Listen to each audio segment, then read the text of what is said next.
তখন তাকে কোপানো শুরু করে এই বটি দিয়ে, মাথার এই খুলিতে অনেকগুলো কোপ রয়েছে। থানার ওসি উত্তরার যিনি, ওই ওসি স্যার আমাকে 3টা সাড়ে 3টা ওই রকম হবে, ঠিক খেয়াল নেই, ওই দুপুরের দিকে আমাকে ফোন করে বলেন যে কি সাইফুর স্যারের ওয়াইফ সাদিয়া রহমান? আমি বলছি হ্যাঁ। বলছে উনার মারা গেছেন উনি। আমি বিশ্বাসই করি যে না, মারা যাবেন কেন, তা তো মারা যাওয়ার কথা না। সে আগের দিন বাসায় এসেছে ইফতারের কিছুক্ষণ আগে, 10-15 মিনিট আগে এলো, কাপড় চোপড় গুছালো, অনেক কাগজপত্র নিল, তারপর ব্যাগটা গুছিয়ে এসে চলে গেল। এটুকুই তার আসা যাওয়া ছিল বাসার মধ্যে। বাসায় আসতো মূলত কাপড় চোপড় গুছাতে, ব্যাগপত্র গুছাতে, খুব বেশি হলে গোসলটুকু করতে, এর বেশি কিছু না, সে চলে যেত। তো আমি প্রথমে বিশ্বাসই করি না। আমি স্যারকে বলি যে স্যার আপনার কোনো ছবি টবি তোলা থাকলে আমাকে একটু দিন, হোয়াটসঅ্যাপে দেখি। তারপরে আমি আবার ছবি পেলাম, তারপর দেখলাম যে হ্যাঁ সত্যি সে নাই, মারা গেছে।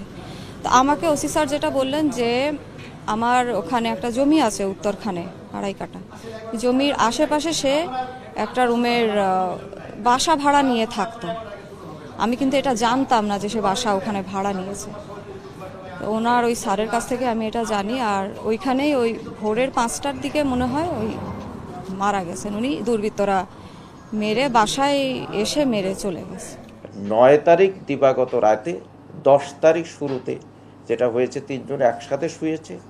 এক পর্যায়ে মেয়েটা গায়ে এসে হাত দিচ্ছিল, ওই ছেলেটার হাত উপর দিয়ে দেওয়ার পরে তারপরে কিছুক্ষণ পরে ছেলেটা যখন ঘুমিয়ে গিয়েছে, রূপার হাজব্যান্ড নাজেম, তখন সে উপর দিকে উঠে গিয়ে তাকে করার জন্য, হয়তো রেপ করার জন্য তাকে শরীরে উঠেছে। এক পর্যায়ে এই ধস্তাধস্তির পর্যায়ে এই নাজেম ঘুম থেকে উঠে যায়।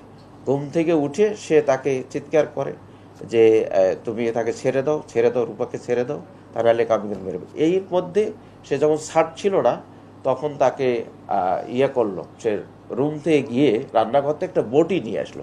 বটি নিয়ে এসে তখনও নাজেম বা রূপার বক্তব্য মতে যে তার শরীরের উপরেই হচ্ছে আপনার সাইফুর রহমান ভূঁইয়া, তখন তাকে কোপানো শুরু করে এই বটি দিয়ে, মাথার এই খুলিতে অনেকগুলো কোপ রয়েছে।